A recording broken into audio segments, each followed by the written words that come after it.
আজকে চলে এসেছি দিদির বাড়ি চণ্ডী পুজোর ভিডিও নিয়ে। সকাল সকাল উঠে চান টান করে রেডি হয়ে গেছি। ঠাকুরমশাই পুজোয় বসে পড়েছে।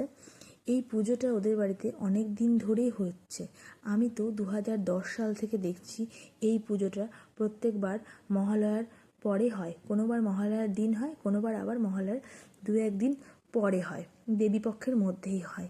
ভীষণ ভালো লাগে এই পুজোটা দেখতে। আমি এই নিয়ে 3বার এই পুজোতে ছিলাম ওদের বাড়িতে। খুব ভালো লাগে এই পুজোটা দেখতে।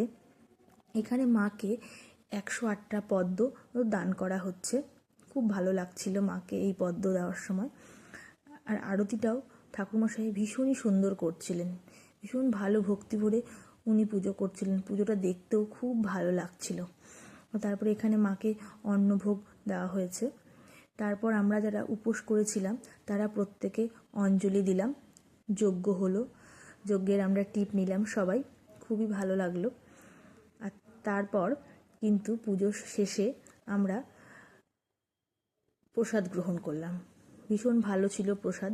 সব মিলিয়ে পুজো খুব সুন্দর হয়েছে। আজ তাহলে ভিডিওটা এখানেই শেষ করছি। টাটা।